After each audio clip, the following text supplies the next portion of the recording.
Hey, hey, hey, beautiful people, and welcome to another episode of Mondays with Mondaine.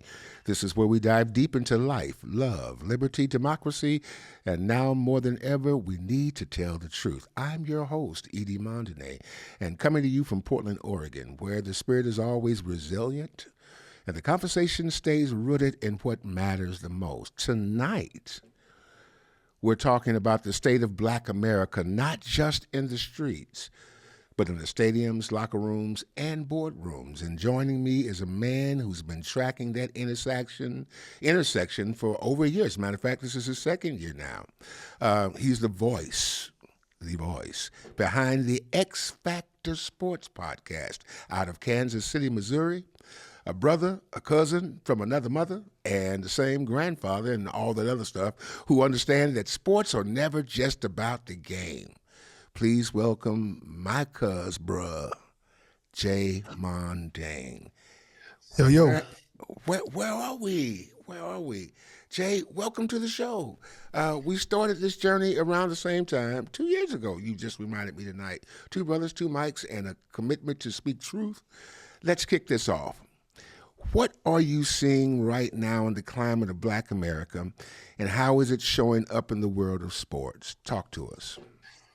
Well, first, Edie, thanks for having me on the show. Really appreciate it. Always like connecting with you, with family. But yes, sir. To get to it, as far as the climate, X Factor people, yeah. Yes, absolutely. But to get to it, the climate in Black America and showing in the world of sports. As we all know, sports is always a microcosm of life, what the world is seeing right now, and it kind of brings people together. And so a lot of what you see in regular culture, you're seeing in the sports culture when it comes to economic pressures, when it comes to, the athletes and their activism. There's been activism with athletes all the way back from Jim Brown in the 60s, Muhammad Ali, all the way up to, COVID with players like Jaylen Brown, who's in Boston, So there's always been activism, and players are starting to see their value more and use their dollars to impact the economy and their surrounding environment. So you see a lot of that with athletic activism, but also in the government, there's a lot of loss of some DEI support, and that'll kind of hamper some things in terms of job opportunities. But, athletes have always been in the center and always in the front lines of pushing culture forward. So I see a lot of that coming in as well. Absolutely. Because sports, especially in Black America, has always been more than entertainment. It's been an escape, a platform, a mirror, Right. and sometimes a battlefield. And my God, have we shined gloriously on that battlefield. DEI and the shift in the industry has made a remarkable difference, as you talked about. Let's talk about that diversity, equity, and inclusion, words that used to hold some weight, but now across the nation, especially in sports, as you've already said, we're seeing those commitments rolled back, defunded, and dismissed. Yeah. So as far as DEI goes, obviously we hear about that on the news, and if you see it in today's culture, with that being moved from other jobs and other positions, not just government positions, it is a shame that it's happening, but it also gives opportunity for people to build their own thing. And so what you'll see a lot in the culture is, and as Black people, we've been doing this since the beginning of time, turning lemons into lemonade, right? So Sir.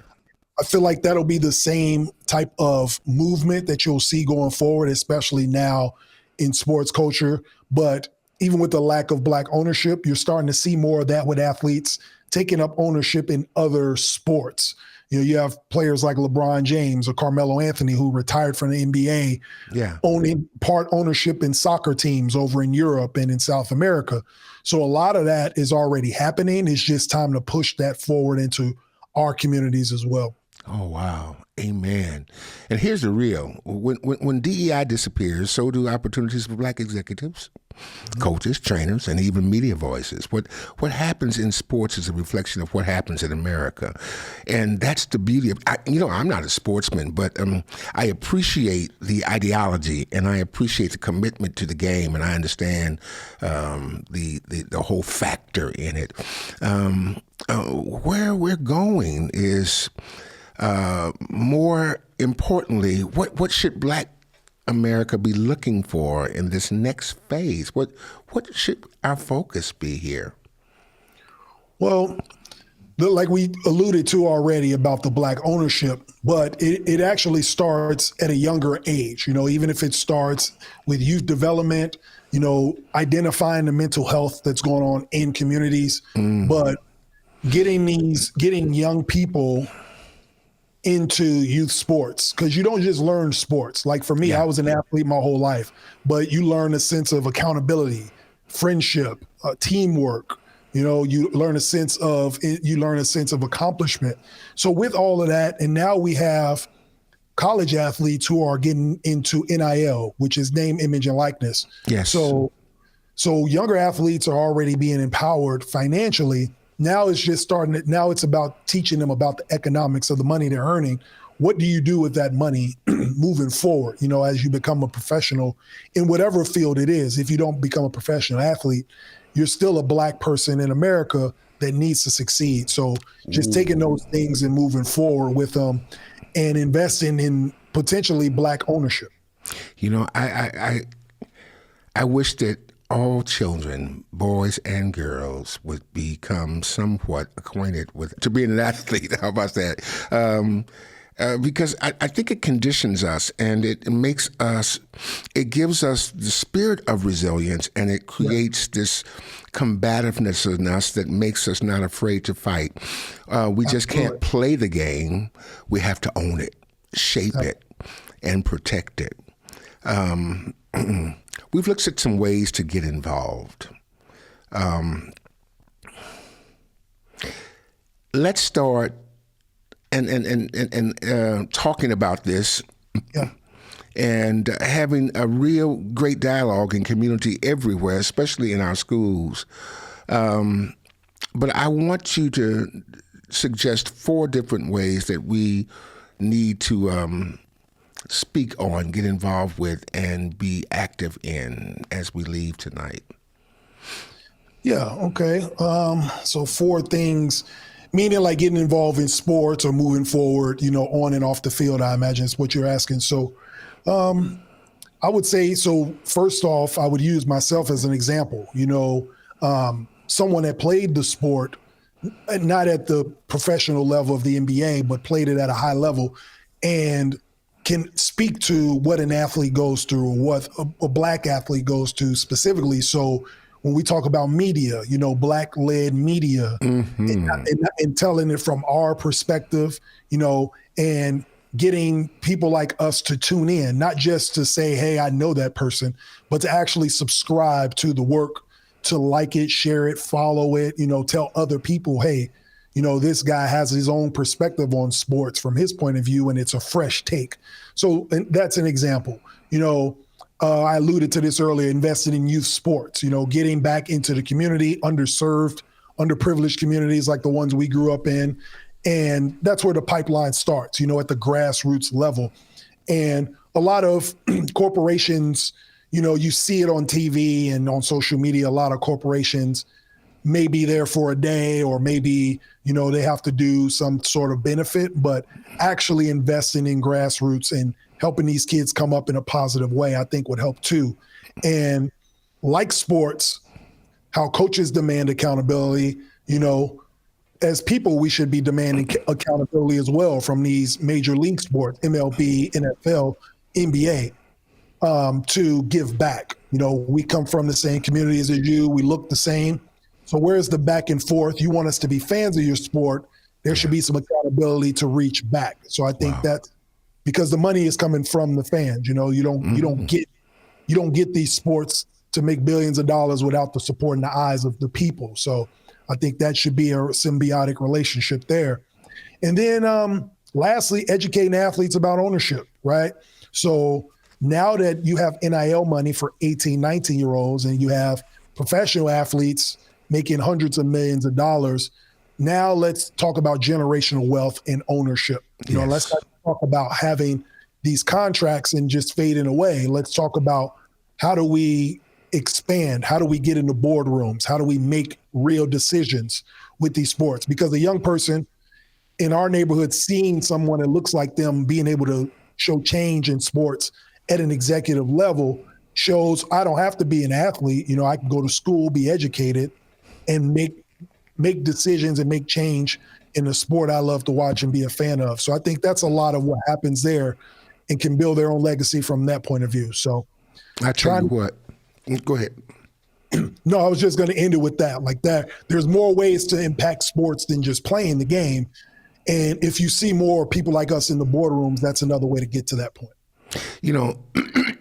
Sports itself is a highlight of games, but it is not the game. What the game really is life. Hey, yeah, go ahead and preach. We're not just brokers, and we're not just players in the game. We're power brokers, and we're not just jerseys and highlight reels. We're culture, and it's time to make sure we don't just pass through the system, but rebuild it in our own image.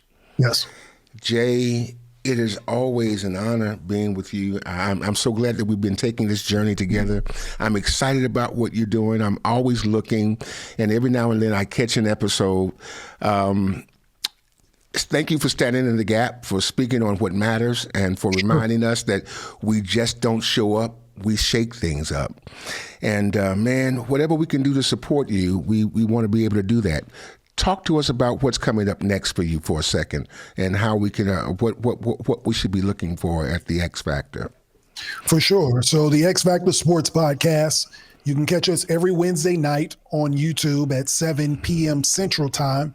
And if you listen on any audio platform, all the way from Apple Podcasts to Pandora to iHeartRadio, you can catch all the episodes of the X Factor Sports Podcast. We are on season 8. Episode 86 will be this upcoming Wednesday. So we got a lot going on. We are into the NBA finals coming up. We are into NHL finals and then Major League Baseball as well. So we got a lot of things coming down the pipe. So be sure to like, share, subscribe, and follow the X Factor Sports Podcast on YouTube, or find me on any social media platform and check us out. Check out all the highlights. And please go. Every time I go, I'm always satisfied, and I'm always very proud, and I'm not that sports guy. Listen, man, thanks for coming. And while we're here, we need to do a special shout out to our sponsors. We have to pay the bills, so let's go to Post Shines Cafe de la Soul, 8139 North Denver and Kenton District, right here in Portland, Oregon. Right around the corner, you'll find Aunties and Tanties Daycare Services, nurturing our babies with excellence.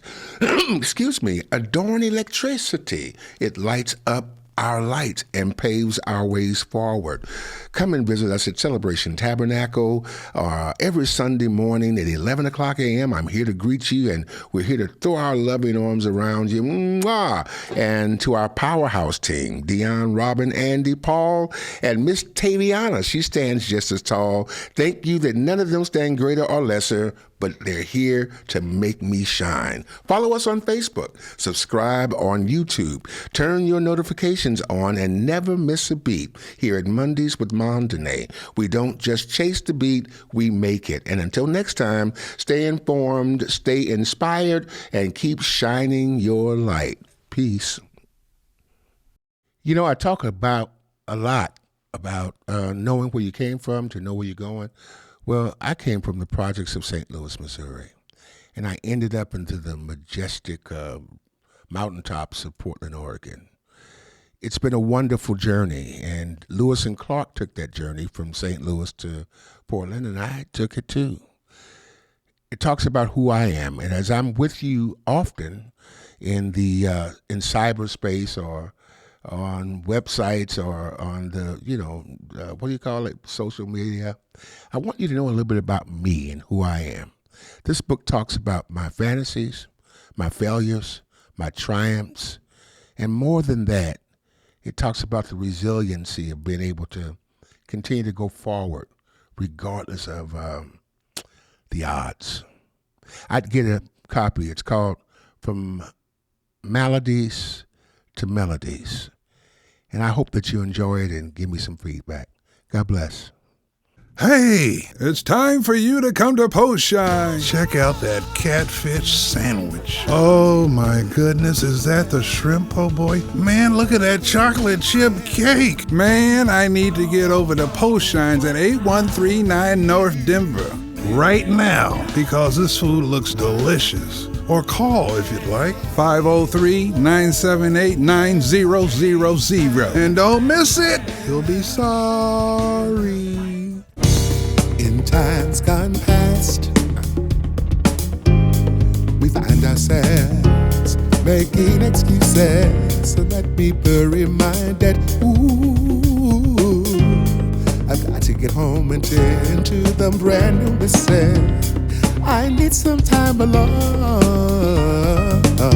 Can't this wait until I finish texting on my phone?